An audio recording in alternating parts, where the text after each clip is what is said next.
Alors bonjour chers étudiants, nous allons aujourd'hui parler de quelque chose d'important dans la vie philosophique.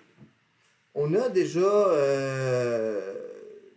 abordé deux chapitres. Je veux juste situer le chapitre 3 d'abord dans la perspective générale du livre. On se souvient que la vie philosophique, c'est une façon d'atteindre une véritable liberté.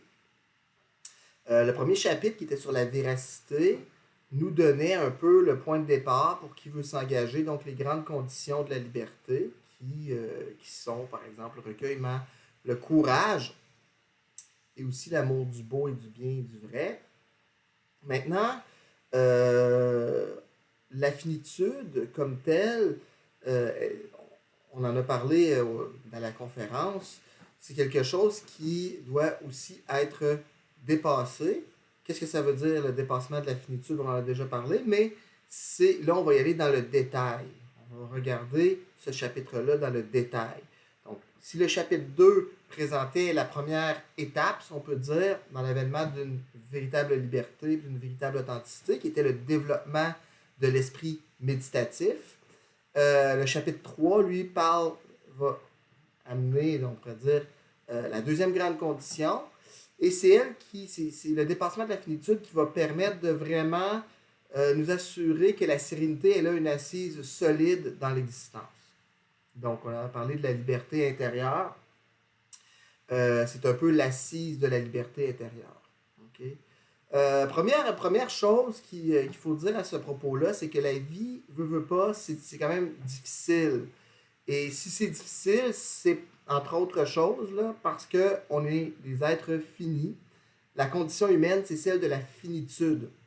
Euh, et d'une certaine façon, en se basant sur la phénoménologie herméneutique de Ricard, on va essayer de comprendre et de dépasser la finitude. C'est surtout sur Ricard que je vais me baser dans ce chapitre, parce que c'est lui qui a amené le projet d'un dépassement de la finitude, c'est-à-dire qu'il l'a formulé. Okay? Phénoménologie, on veut retourner à l'expérience elle-même, la comprendre, pour, d'une certaine façon, la dépasser dans ce cas-ci, puisque c'est la finitude. Et donc, on va examiner certaines choses, par exemple l'angoisse existentielle, la peur, la mortalité, la culpabilité et le conflit. Okay. Je vous rappelle que la finitude va se définir par deux éléments de notre condition. Premièrement, sa fragilité. Okay? Donc, nous sommes des êtres fragiles. Et la mort, d'une certaine façon, atteste ou témoigne de cette fragilité-là. On en a souvent parlé. Mais nous sommes aussi des êtres faillibles, c'est-à-dire qu'on peut se tromper, on se trompe parfois, puis ces erreurs-là peuvent être du domaine de la croyance, là, de la vérité. On peut se tromper quant à la vérité. On peut aussi faire des erreurs au niveau du bien et du mal, d'où le fait que l'être humain peut aussi vivre une certaine faute morale, une culpabilité morale. Okay? Si on regarde comme tel les dimensions ou les sections qu'on va voir dans ce chapitre-là, par exemple, lorsqu'on va examiner l'angoisse existentielle, ça va être vraiment pour accepter d'abord la finitude qu'on retrouve dans la fragilité, mais aussi même dans la faillibilité. L'angoisse existentielle, dans le mouvement existentialiste, est une expérience fondamentale de l'être humain, c'est-à-dire que ça a été identifié chez plusieurs penseurs existentialistes du 20e siècle comme vraiment, on pourrait dire, une expérience fondatrice de l'identité, d'être capable d'affronter la finitude, l'angoisse, précisément parce que l'angoisse nous permet, jusqu'à un certain point, de dépasser la finitude. Maintenant, ce n'est pas que l'angoisse existentielle qu'on va regarder, on va examiner aussi le phénomène de la peur, okay?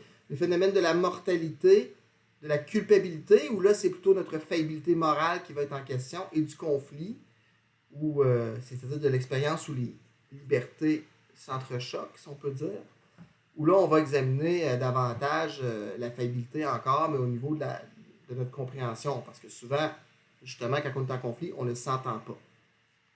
Chez Ricard, nous sommes des êtres finis parce que nous sommes bien sûr fragiles et faillibles, je l'ai dit souvent, dans le concept de finitude, c'est vraiment les deux dimensions de la finitude. Mais à l'intérieur de nous, nous avons aussi cette tendance à ce qu'il appelle l'infinitude. Par exemple, hein, vous vous souvenez, chez Descartes, là, Descartes avait pensé, oui, je doute, mais en même temps, je pense, là, je suis sûr de ça. Puis je suis sûr aussi qu'en dedans de moi, j'ai l'idée d'infini. C'est-à-dire que si nous sommes capables de considérer notre propre imperfection, c'est parce qu'on a une idée de perfection quelque part. Et tout le monde tend vers le bien, vers le bonheur. Tout le monde aimerait être heureux. Donc on a cette tension-là qui nous vers l'absolu ou vers quelque chose qui nous dépasse. Puis d'une certaine façon, le dépassement de la finitude ne va pas abolir la finitude. On va rester fragile, on va rester faillible. Cependant, on va en être libre. Donc, on va avoir développé, comme je l'ai dit dans la conférence, notre liberté intérieure. OK? Donc, on va aller à la prochaine diapositive. Là. Pardonnez-moi, mais... Oh, voilà. Donc, la section 1, on parle dans la section 1 de l'angoisse. Donc, on va aller assez rapidement. Je présume que vous êtes capable de lire là, le chapitre. Ici, cette section-là, elle est essentiellement dédiée au philosophe Paul Ricoeur et c'est la première fois qu'on voit Paul Ricoeur. Donc, je vais vous en parler un petit peu. Mais le prochain cours porte sur Paul Ricoeur.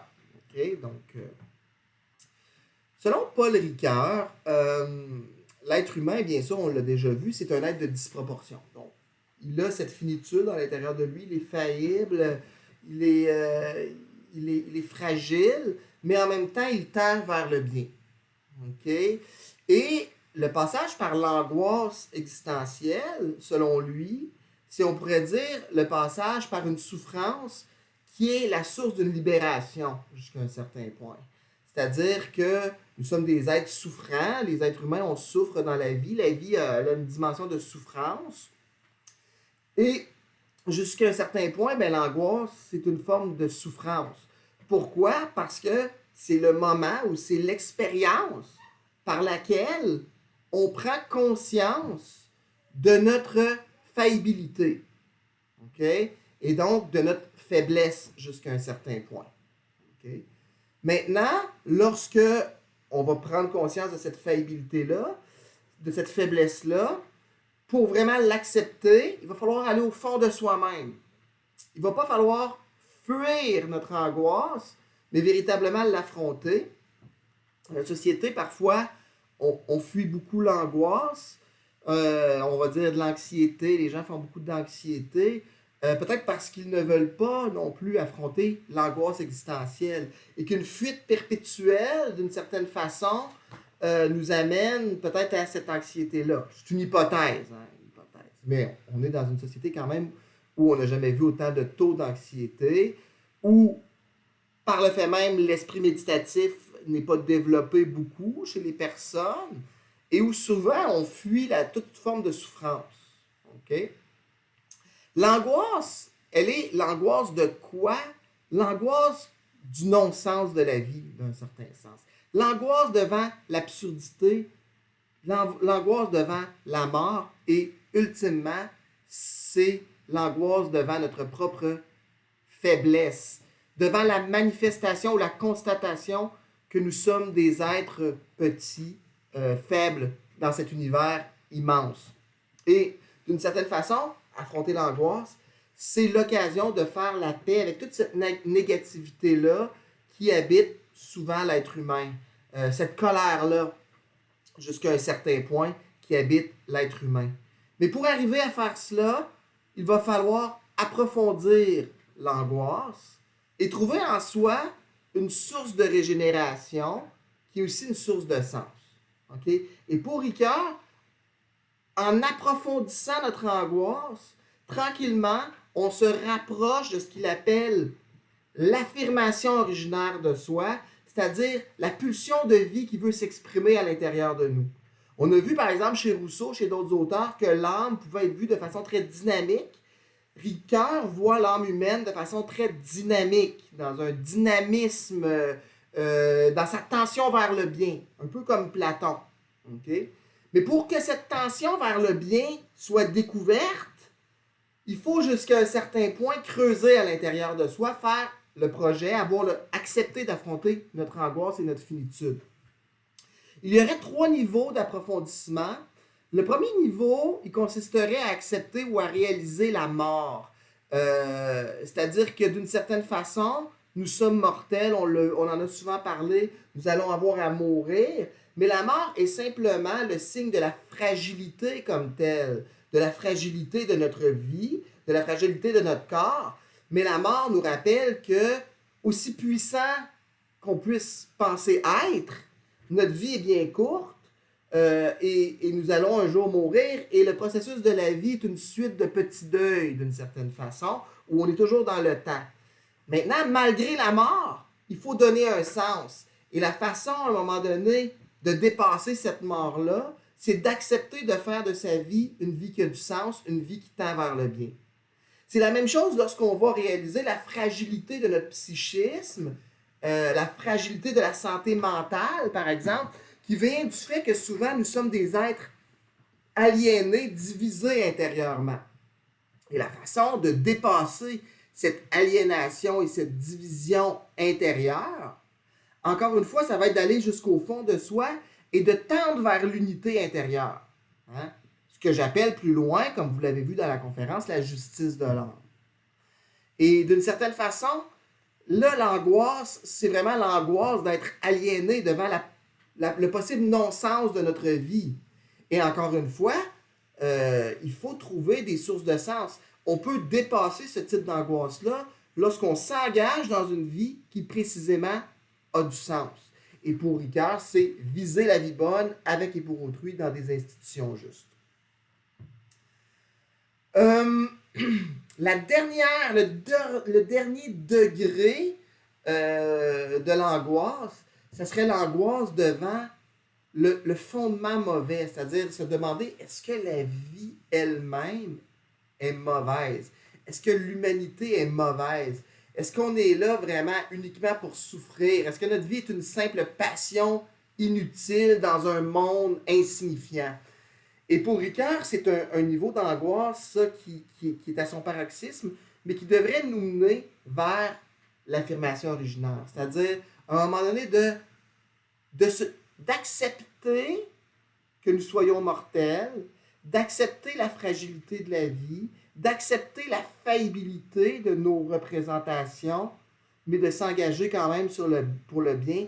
Ça suppose de faire l'expérience du bien comme source. Et là, encore une fois, Ricard fait encore référence à Platon, mais à bien d'autres penseurs, comme au Québec, il y aurait Jean Grondin qui parle de ça aussi. Charles Taylor, un autre philosophe québécois, qui parle de ça, ou jusqu'à un certain point, dans la vie qui a un sens, le bien est une source morale. Ce n'est pas juste une conception de l'intelligence. L'élimination du moi, d'une certaine façon, ou des aspects inauthentiques de notre personnalité, c'est le fruit de l'angoisse. C'est-à-dire que parfois, on est inauthentique et l'angoisse vient nous ramener à l'ordre et vient nous dire « Tu es petit. Toi, comme individu, tu es très petit dans l'univers, mais tu peux quand même participer à quelque chose de plus grand que toi en ayant une bonne vie et en adoptant certaines valeurs qui sont des valeurs importantes. » Aujourd'hui, un peu comme Rousseau, on fait des comparaisons là, hein? Un peu comme Rousseau, Ricard croyait que le narcissisme était une des causes principales de l'angoisse aujourd'hui. Okay?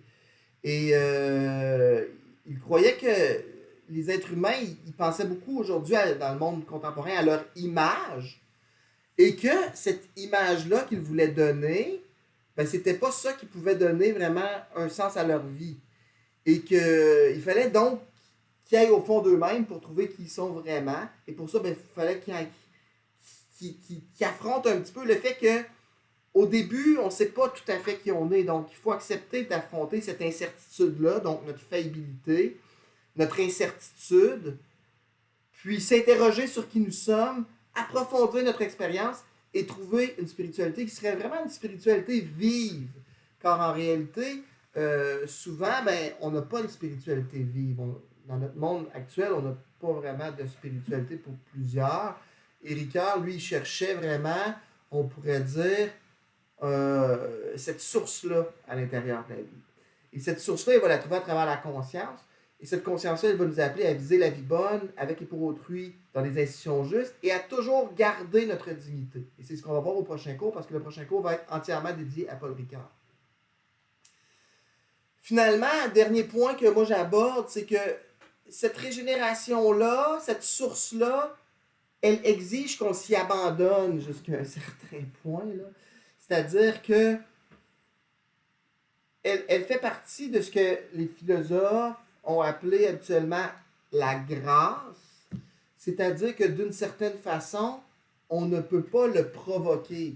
On peut provoquer beaucoup de choses dans notre vie. On peut amener beaucoup de changements dans notre vie par nos actions. Dans l'art de se gouverner soi-même, lorsqu'on est libre, cet art-là amène beaucoup de changements dans notre vie. Il y a des choses qui ne relèvent pas totalement de notre volonté. Et trouver ces sources de régénération-là qui nous donnent une sorte de certitude de où est-ce qu'on veut aller dans la vie, de qui on est, de ce en quoi on croit, bien, ça révèle un peu simplement de l'ouverture. Et comme disait Heidegger, bien, il faut surtout d'abord et avant tout s'ouvrir pour trouver cela. Et bien, c'est affronter l'angoisse. Et c'est ce que disait aussi, bien sûr, Heidegger. Maintenant, l'angoisse est proche d'une autre disposition affective qui peut venir ou qui peut nous affecter, qu'on peut vivre, qui est la peur et qu'on va aussi examiner. Okay? La peur, c'est une réaction à un danger. Tout le monde transporte un peu ses peurs, n'est-ce pas, dans la vie. Chacun a des peurs. C'est normal d'avoir un peu peur de certaines choses, parfois, dans la vie. Maintenant, la vie philosophique, la vie libre, elle s'est libérée de la peur. Et donc, toute la question qu'on va se poser dans cette section-ci, c'est comment se libérer de la peur. Okay? Et quel pouvoir donner à la peur dans notre vie? Est-ce que la peur nous apprend vraiment quelque chose? Et la première chose, lorsqu'on réfléchit à la peur, encore une fois, dans un processus de se libérer de la peur, comme lorsqu'on approfondit notre angoisse pour se libérer de l'angoisse jusqu'à un certain point, eh bien, on peut se demander, on réalise plutôt, on peut se demander d'abord, quelle est l'origine de ces peurs-là? Ces peurs-là sont-elles justifiées, sont-elles rationnelles ou non? Et là, il y a un grand rôle à la réflexion, parce que il y a beaucoup de peurs qui ne se justifient pas dans la vie. C'est-à-dire qu'on a peur de choses dont on ne devrait pas avoir peur. Okay? Et donc, le rôle de la raison, de la réflexion pour examiner nos peurs, il est très important. Si, par exemple, j'ai peur du jugement de quelqu'un, alors que cette personne-là n'a pas de pouvoir sur moi, puis je ne l'aime pas vraiment, etc., ben écoutez, c'est ça, c'est pas une peur qui devrait me gouverner non plus. Si j'ai des peurs, par exemple la peur de l'échec, ou la peur de ne pas être assez aimé, ou la peur d'être trahi, le manque de confiance, il faut aller voir là, d'où viennent ces peurs-là, puis les travailler. Okay?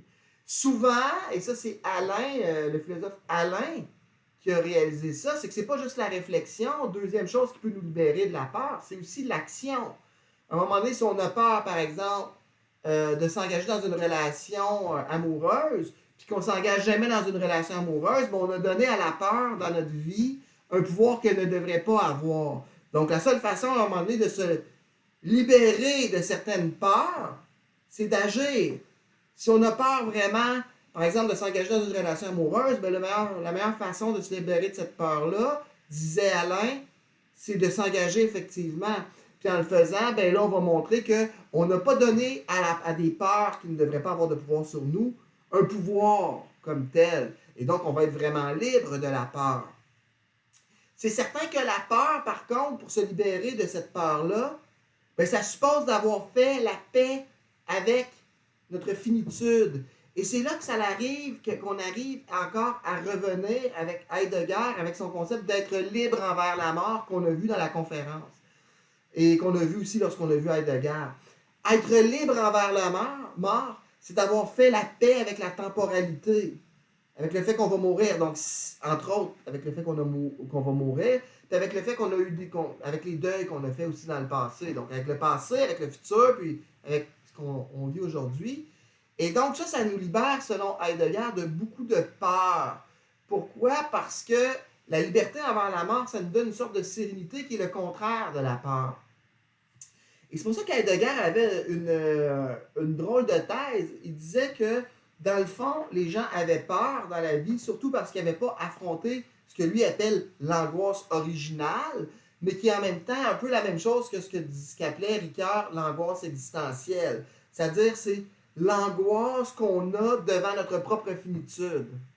Mais si on affronte cette angoisse-là devant notre finitude, ce qui arrive, c'est qu'on finit par accepter cette finitude-là. Donc, on finit aussi par accepter la mort et à vivre une vie qui est libre envers la mort. C'est-à-dire qui est libre de la peur. Et dans un certain sens, Heidegger croyait que la peur était une angoisse déguisée, dans le fond. C'est-à-dire que ce qui nous angoisse essentiellement, c'est notre propre liberté, le fait que ce soit nous qui ayons à décider qui nous sommes, cette charge-là de la liberté, qui est une charge quand même assez lourde à porter, parce qu'elle implique un courage, elle implique le recueillement, elle implique des choses, la liberté. Donc, c'est une charge lourde qui peut être angoissante. Et d'un autre côté, ce qui nous angoisse, c'est notre mortalité. Le fait qu'en plus d'être libre, nous sommes mortels. Donc, rien n'est vraiment acquis dans cette vie jusqu'à un certain point, jusqu'à notre mort, même physique, qui, elle, va arriver tôt ou tard, mais qui est une source d'angoisse, évidemment, devant cet inconnu-là. Et donc, lorsque l'angoisse vient, on pourrait dire, détruire le néant ou néantiser, parce que c'est un peu ce qu'on disait de l'angoisse dans l'existentialisme, c'est-à-dire qu'elle néantise, elle anéantit d'une certaine façon les dimensions inauthentiques de nous-mêmes, puis elle nous libère pour la vie que nous voulons, elle nous libère pour l'authenticité, elle met fin à beaucoup, beaucoup de peur. Elle nous donne du courage parce qu'elle nous donne la résolution d'être soi-même. Ça, on en a parlé aussi dans la conférence. Moi, je rajoute deux autres choses par rapport à ça. Il y aurait, selon moi, une certaine leçon aussi que la peur nous apprendrait, c'est la prudence. Je pense que oui, il faut se libérer de la peur, mais la question qui demeure entière, c'est est-ce qu'il n'y a pas des peurs qui sont justifiées? Et d'après moi, je reprends des idées de Platon. Seigneur, je suis dans le soleil, pas à peu près là. De Platon et de Socrate, par exemple, qui disait, d'une certaine façon, la peur, il faut l'écouter lorsque elle nous empêche de commettre le mal. OK? Parce que il ne faut pas écouter la peur toujours. Ce qui est important dans la vie, c'est de poursuivre le bien. Si la peur nous empêche de faire une action juste, on ne doit pas l'écouter. Si la peur nous empêche de faire une action mauvaise, écoutons-la. Mais ce qui est important, ce n'est pas d'éviter la mort même, ou le danger dans la vie, c'est d'éviter le mal. Et ça, c'était une thèse de Platon, de Socrate aussi, que moi je reprends. Je crois qu'elle est très importante pour comprendre le sens de la peur dans nos vies. Okay? Si on est conscient de la fragilité de la vie, si on est conscient de la faillibilité, il faut avoir un peu peur. C'est normal d'avoir un peu peur. Ça ne veut pas dire que la peur nous gouverne, ça veut simplement dire qu'on a tiré leçon de notre fragilité. Finalement, le contraire de la peur, c'est la confiance. Et là, Ricoeur revient encore à la base avec cette idée-là que la façon de vraiment trouver confiance dans la vie, c'est vraiment d'avoir une vie qui est fidèle au bien. Donc, de trouver une source à l'intérieur de nous, lorsqu'on va avoir approfondi notre angoisse, on va trouver la source qui nourrit notre aspiration au bien. On va avoir trouvé une expérience qui est ressourçante, qui nous donne confiance. Et ça va nous empêcher d'être guidés par la peur, parce qu'on va vivre notre vie en conformité au bien. Et Ricoeur va dire, dans le fond, ultimement, c'est l'amour qui libère de la peur. Et je ne veux pas nécessairement approfondir, mais c'est une réflexion pour vous. La peur fondamentale de l'être humain, c'est de ne pas être aimé et de ne pas aimer assez. Et de ne pas être à la hauteur de l'amour. De l'amour qu'il peut porter à la vie, quoi, aux autres, mais aussi à la nature, à la vie, à ce qui l'entoure. Et si l'homme aimait, trouvait l'amour, il serait guéri en grande partie de la peur. Donc, pour dépasser la peur, il faut aimer. Il faut aimer le bien, il faut aimer la transcendance, il faut aimer la justice, il faut aimer la nature, puis il faut s'aimer soi-même, évidemment. Okay. Et ça, c'est pour transcender la peur, pour dépasser. Parce qu'on se souvient que dans ce chapitre-là, on analyse pour dépasser cette finitude-là. La peur atteste de notre finitude, mais on ne veut pas être gouverné par la peur.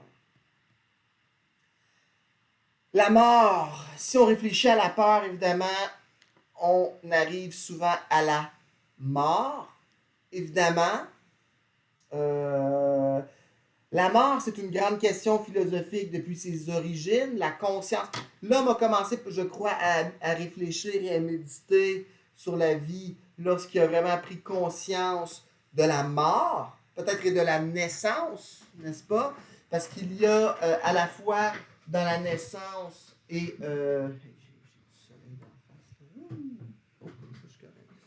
il y a dans la naissance et dans la mort quelque chose comme un grand mystère.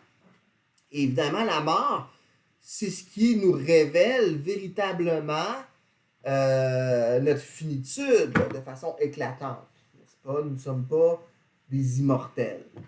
Nous sommes soumis au temps et donc à la mort, à la dégradation, etc. Mais aussi à la construction, parce que le temps permet aussi de construire, pas juste de détruire. Maintenant, depuis très longtemps, les philosophes ont bien vu que notre rapport à la mort définissait en grande partie notre rapport à la vie. Okay? C'est-à-dire que si nous acceptons la mort, nous acquérons une nouvelle liberté qui est liée à la sérénité, qui est la liberté intérieure. Notre liberté intérieure dépend beaucoup de notre relation à la mort et au deuil en général, à la mortalité. Okay? Que ce soit Épicure, Platon, les stoïciens, à peu près tous les penseurs grecs avaient réfléchi à cette question-là. Et n'importe qui y réfléchit et qui, et on voit ça même dans le bouddhisme, où il faut vraiment réfléchir sur notre mortalité aussi pour trouver la paix. Je vais me tasser un petit peu comme ça. Dans toutes ces traditions spirituelles-là, on a vu là, que notre rapport à la vie dépend aussi de notre rapport à la mort. Et la peur à la mort, il faut la comprendre, elle n'est pas irrationnelle. C'est la peur de perdre ce qui a de la valeur. Ça vient évidemment quasiment d'une pulsion de base qui est l'amour de soi. Hein? Chez Rousseau, on a parlé de ça. On ne veut pas mourir parce qu'on s'aime soi-même. On a un peu un instinct de survie. Mais si on regarde pourquoi est-ce qu'on tient à la vie, c'est parce qu'on remarque qu'il y a des choses qui ont de la valeur dans cette vie. Nos relations, certaines expériences, le plaisir, lorsqu'on est en santé, on aime la culture, le sens de la vie, notre travail, on aime la vie, quoi. Si on aime la vie, mais on ne veut pas la perdre, la vie, là, je veux dire, on ne veut pas perdre la vie, c'est sûr. Si on aime la vie, si on y tient, donc la mort a l'air du pire mal qui puisse arriver. Et d'une certaine façon, ben, c'est pas quelque chose de très souhaitable, évidemment, de mourir, mais il faut l'accepter.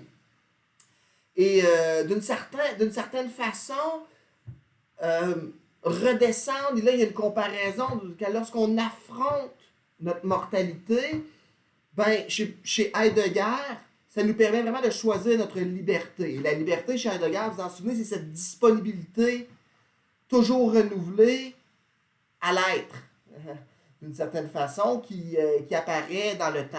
Donc, c'est vraiment la liberté d'une façon intérieure.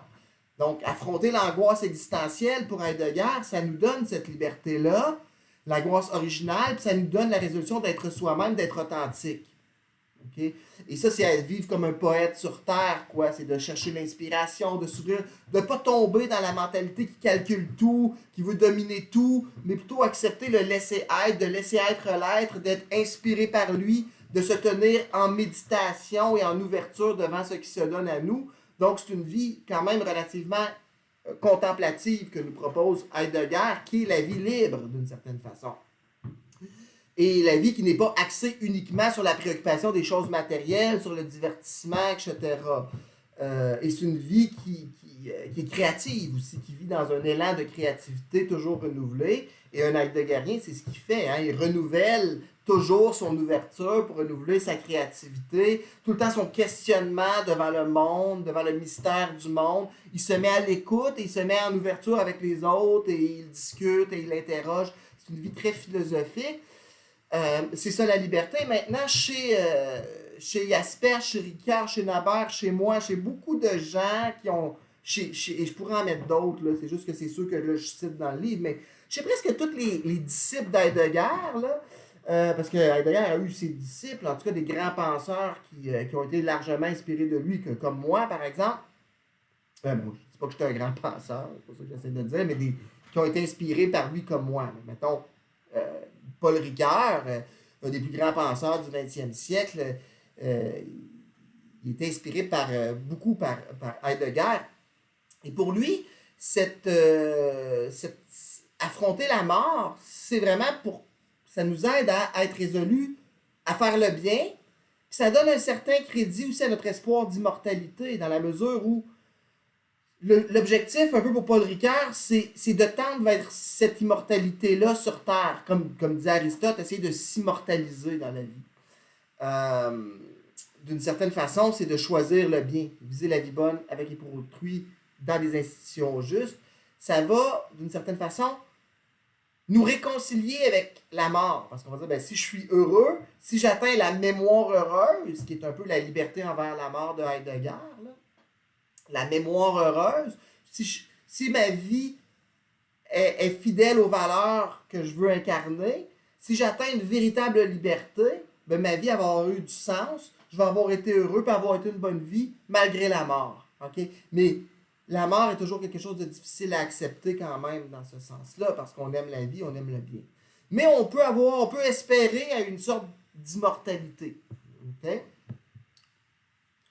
Ça nous amène aussi, selon Ricoeur, et encore selon Ricoeur, à quelque chose de très important, c'est d'être capable de distinguer quelque chose que nous, on va distinguer, qu'on a vu dans la conférence, deux types de santé. La santé dite physique, qui est la santé du corps, et la santé de l'âme, d'une certaine façon, qui est une santé qui touche les valeurs, notre relation au bien, notre relation au sens, comme on a vu la dernière fois.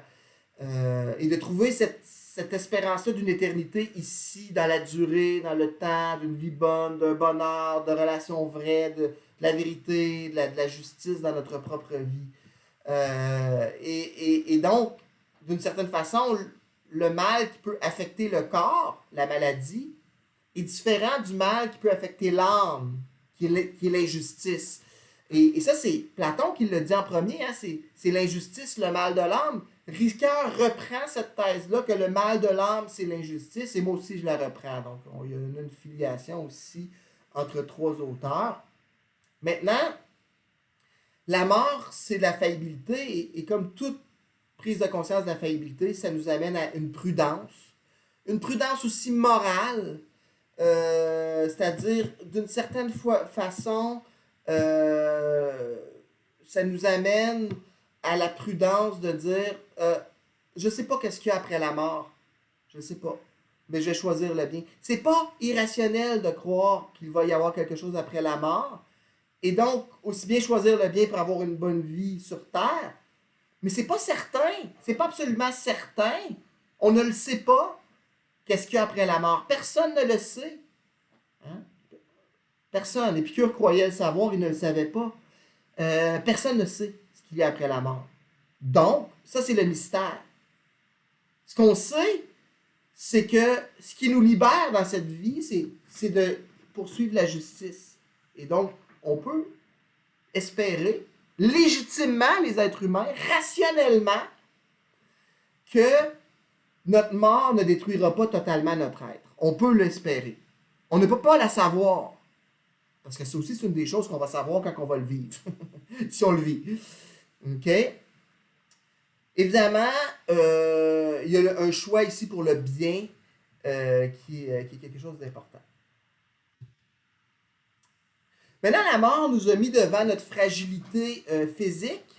La culpabilité va nous mettre devant notre faillibilité morale. Vous en souvenez, les deux versants de la faillibilité, c'est vraiment d'une part la fragilité, d'autre part la faillibilité.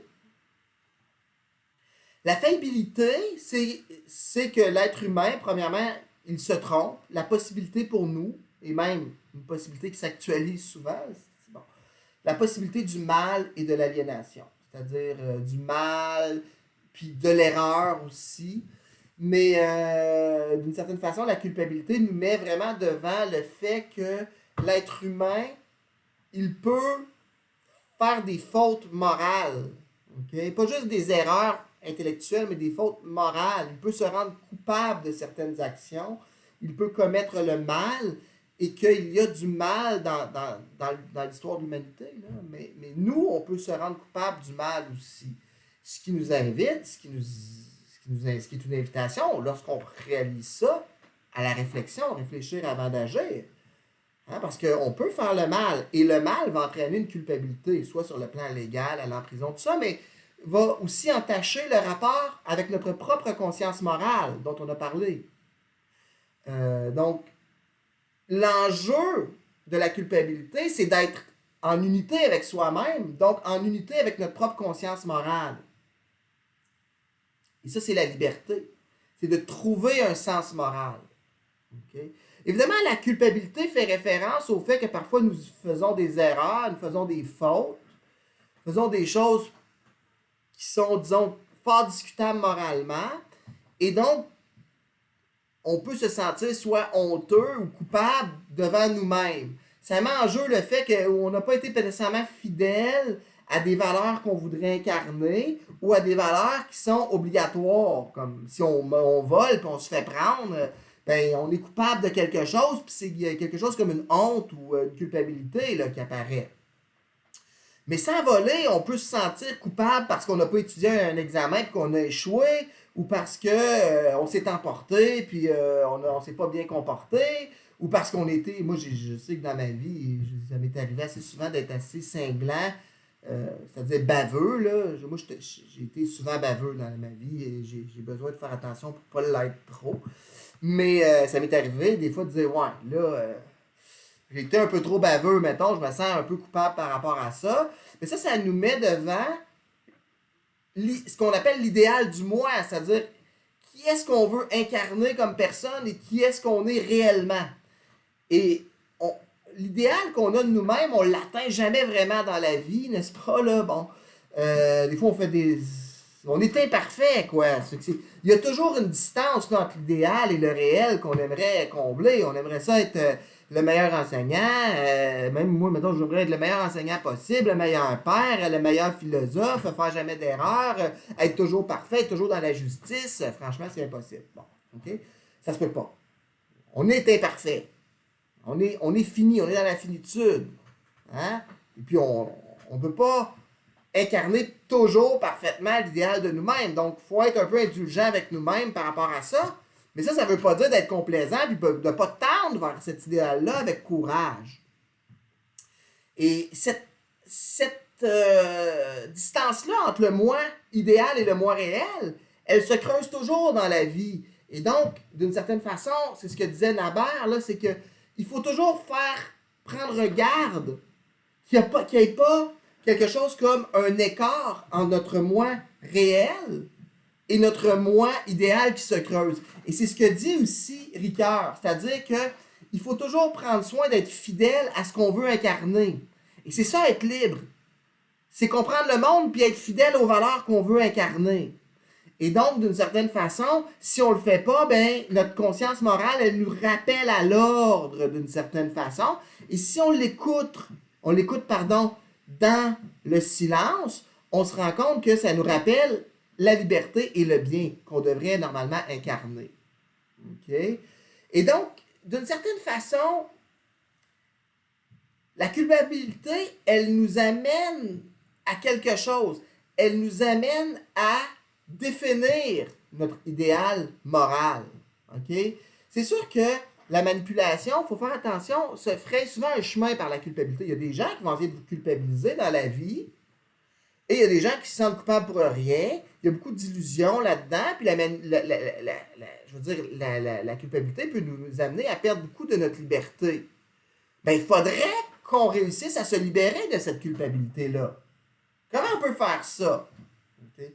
Ben, il y a deux tâches là, pour se libérer de cette culpabilité-là, puis transcender cette dimension-là de notre finitude, encore une fois. Puis les deux tâches sont les suivantes. La première des tâches, c'est d'établir un rapport authentique avec notre conscience morale. Rousseau en a parlé, nous on en a parlé aussi avec Heidegger. On revient avec ça avec Ricard. C'est quelque chose sur lequel les trois auteurs, disons, s'entendent, même s'ils ne conçoivent pas la conscience morale de la même façon. Ben, pour se libérer de notre culpabilité, il faut faire la paix avec notre conscience morale. OK? Et pour que notre conscience morale, notre relation avec notre conscience morale soit authentique. Bon. Et là, on va se libérer en grande partie de la culpabilité. Mais pour ça, il faut développer aussi notre éthique personnelle. C'est quoi les valeurs auxquelles on croit?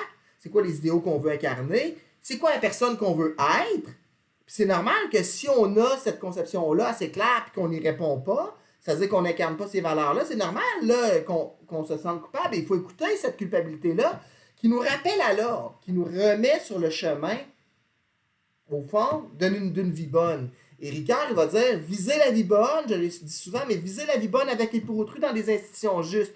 C'est ça que notre conscience nous rappelle. OK?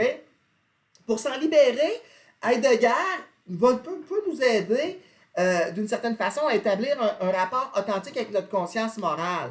C'est-à-dire que si on veut être en rapport authentique avec notre conscience morale, on a souvent vu ça là, dans le cours, c'est qu'il faut se mettre en silence pour commencer, se mettre à l'écoute. Il faut écouter notre conscience qui nous appelle à la résolution. Puis, il faut faire attention de ne pas tomber dans le on-dit, dans cette parole qui serait complètement dépersonnalisante et dépersonnalisée, qui ne serait pas notre vraie parole, mais qui serait, dans le fond, un peu le résultat de ce que les autres veulent entendre ou de ce que les autres nous ont dit. Une parole qu'on n'aurait jamais reprise ou personnifiée par notre propre réflexion.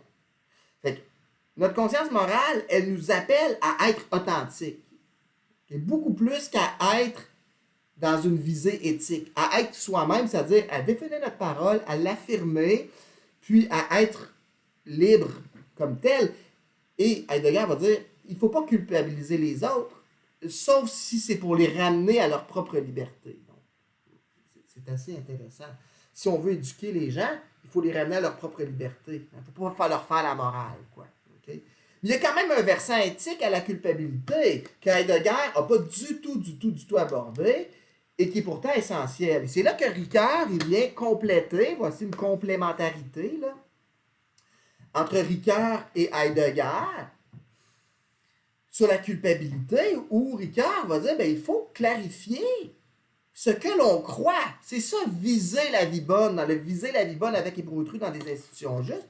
Il faut définir c'est quoi nos valeurs et ensuite les suivre dans la fidélité.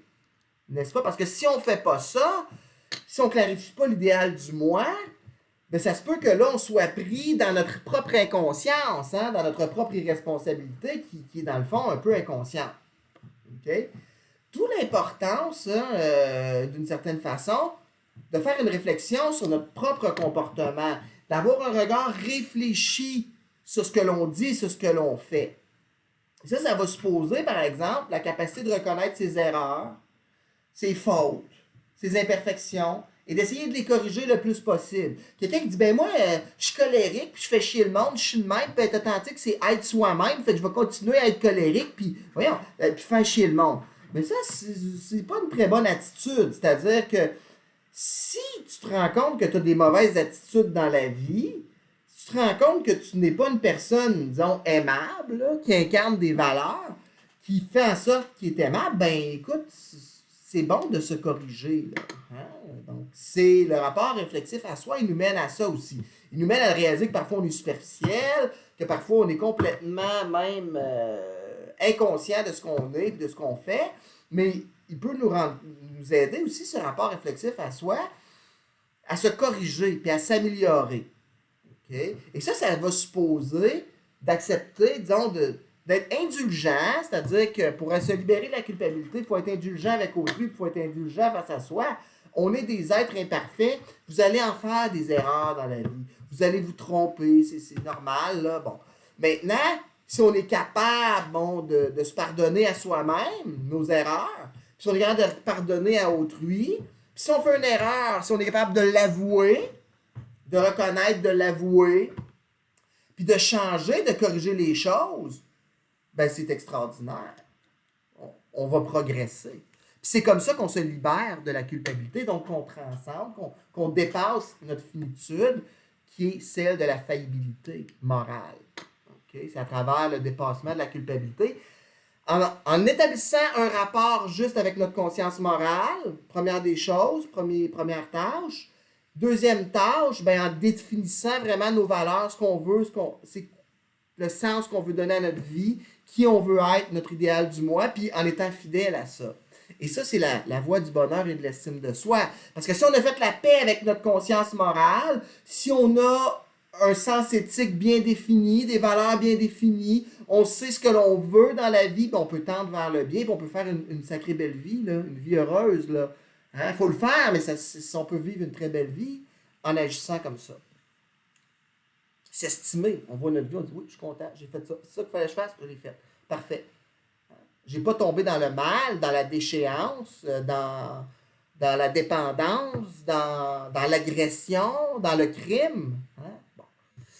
Finalement, je vais finir le cours d'aujourd'hui avec le dernier événement difficile ou dernier élément ou expérience, disons, qui peut nous mettre en relation avec notre finitude, et c'est le conflit.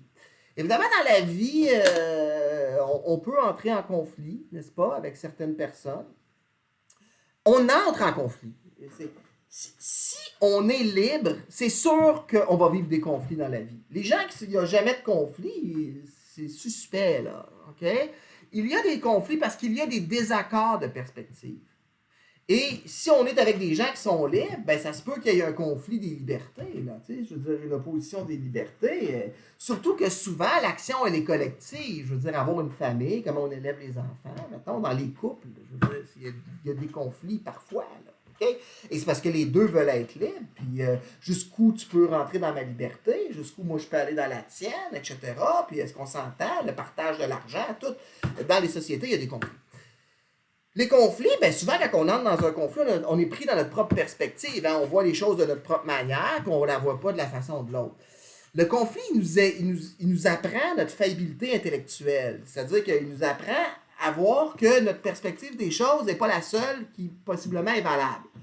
Ça nous invite à sortir de notre perspective au profit de la justice, qui est essentielle. Okay? Donc, d'une certaine façon, lorsqu'on entre dans le conflit, il faut travailler pour dépasser le conflit, encore une fois, par la réflexion. C'est ça la vie philosophique, c'est une vie réflexive, hein, qui se base sur un processus de recueillement et de réflexion. On a développé notre lucidité là, avec l'esprit méditatif. Puis là, on rentre dans un conflit. Au travail, à l'école, avec des amis, quoi que ce soit.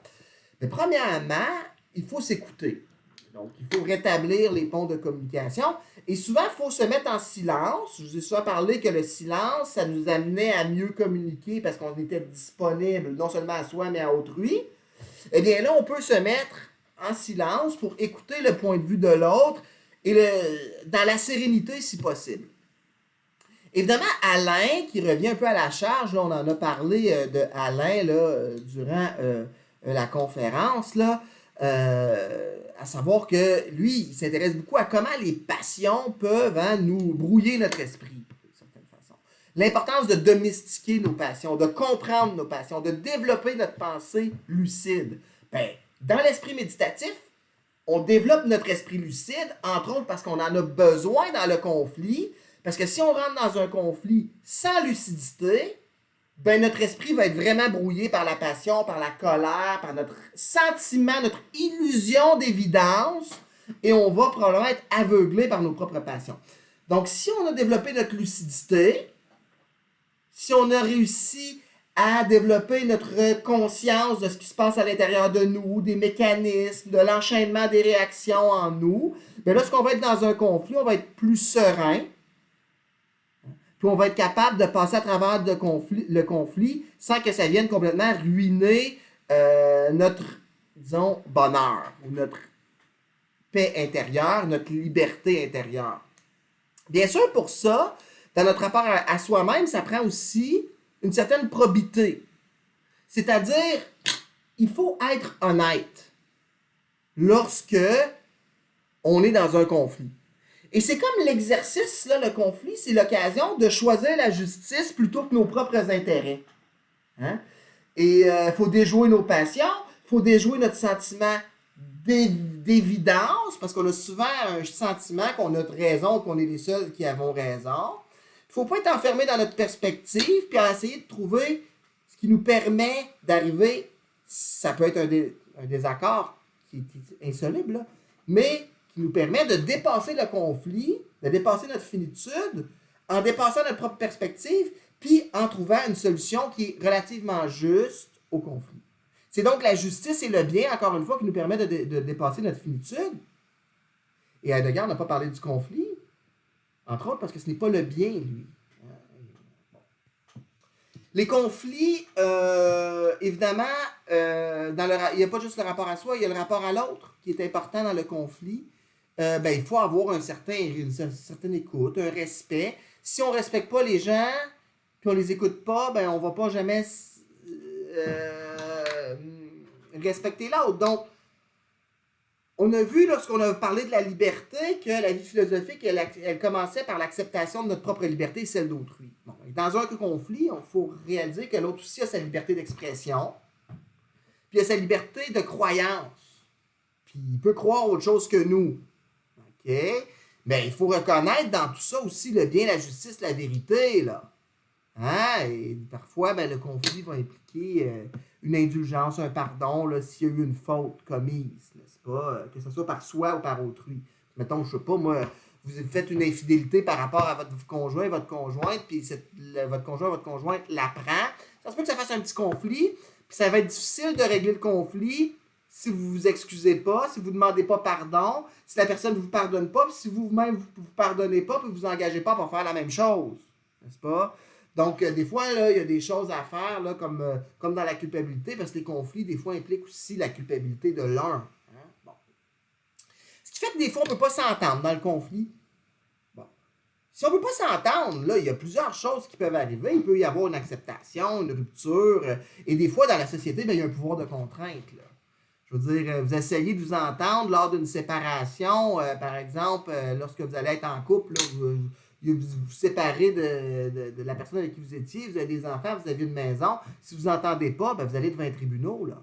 Puis le tribunal, il va décider, puis il a le pouvoir de contraindre, lui. Okay? D'où l'importance des états de droit, de l'éthique déontologique dont j'ai parlé au dernier cours, hein, la déontologie, le respect des grandes lois morales, puis des droits, des droits et libertés, et des grands principes de droit et des lois dans notre société. C'est important, ça, pour assurer la liberté. Dans un conflit, à un moment donné, si on ne s'entend pas, on ne va pas se casser la gueule, là, hein, on ne va pas se faire notre propre justice, on peut aller devant les tribunaux, puis on peut régler nos différends de cette façon-là avec un tiers ou un médiateur, etc., etc.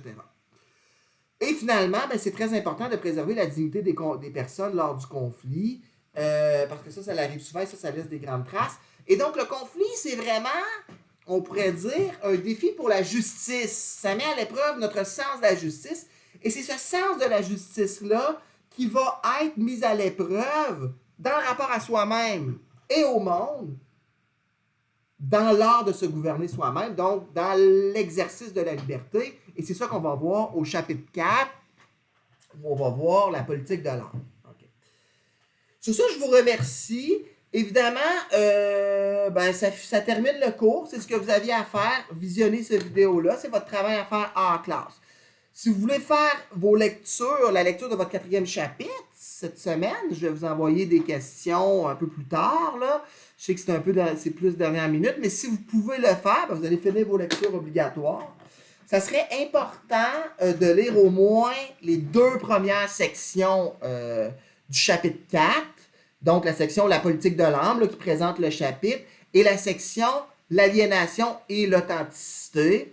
Il faudrait lire cette section-là parce qu'au prochain cours, on voit Paul Ricard. Sur ce, je vous remercie et je vous souhaite une bonne semaine.